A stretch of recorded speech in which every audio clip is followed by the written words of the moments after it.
Assalamualaikum warahmatullahi wabarakatuh. Perkenalkan, saya Fasyalia Maharani, NPM 3006. Pada kesempatan ini, saya akan mempresentasikan hasil analisis laporan keuangan PT Pura Delta Lestari Tbk tahun 2023 dan tahun 2024.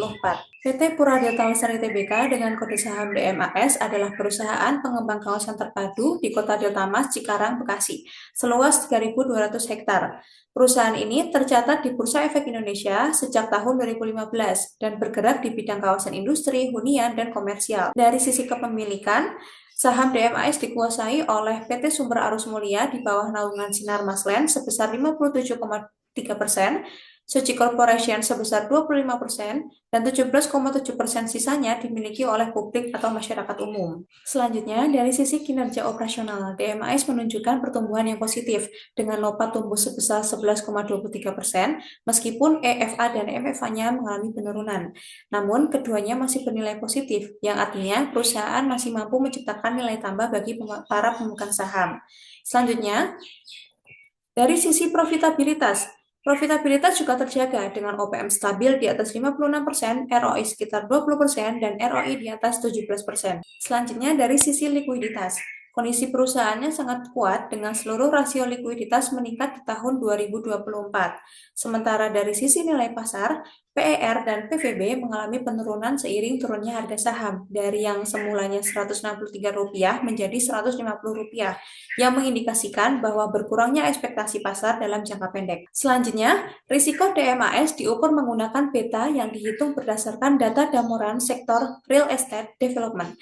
Beta perusahaan berada di 0,38 dan 0,41. Keduanya di bawah 1.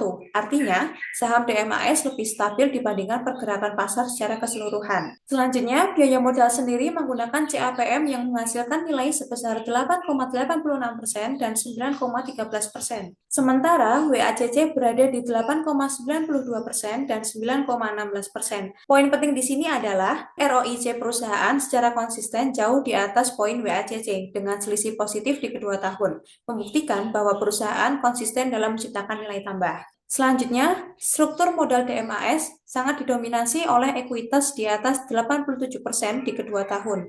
Ekuitas tumbuh signifikan sebesar 22,69% karena seluruh laba 2024 ditahan dan tidak dibagikan sebagai dividen. Pola pendanaan DMAS sangat selaras dengan packing order teori yang mengutamakan laba ditahan, kemudian baru beralih ke utang secara selektif di tahun 2024, dan sama sekali tidak menerbitkan saham baru sejak IPO 2015, yang mencerminkan pengelolaan keuangan yang hati-hati dan struktur modal yang sehat. Selanjutnya, kebijakan dividen. Kebijakan dividen DMAS berubah di kedua tahun. Di tahun 2013, perusahaan membagikan dividen sebesar Rp22 per saham melalui keputusan RUPS. Namun, di tahun 2024 tidak ada dividen yang dibagikan sama sekali karena seluruh laba ditahan untuk mendanai ekspansi. Berdasarkan kebijakan tersebut, meski berdampak pada turunnya harga saham jangka pendek, kebijakan ini menunjukkan sinyal positif bahwa manajemen melihat peluang pertumbuhan yang lebih besar dan memilih menginvestasikan kembali labanya untuk masa depan perusahaan. Dari seluruh laporan tadi, dapat ditarik kesimpulan bahwa secara keseluruhan DMAS adalah perusahaan yang sehat secara finansial dengan kinerja yang solid, likuiditas kuat, risiko rendah, dan angka ROIC yang selalu di atas WACC. Adapun sarannya, perusahaan perlu mengoptimalisasikan aset baru agar ROIC tidak terus tergerus, mengurangi ketergantungan pada PT Microsoft Operation Indonesia yang menyumbang 41% penjualan, menerapkan kebijakan dividen yang lebih konsisten, dan meningkatkan komunikasi dengan investor. Adapun referensi yang saya gunakan dalam penyusunan laporan keuangan. Demikian presentasi dari saya. Terima kasih. Wassalamualaikum warahmatullahi wabarakatuh.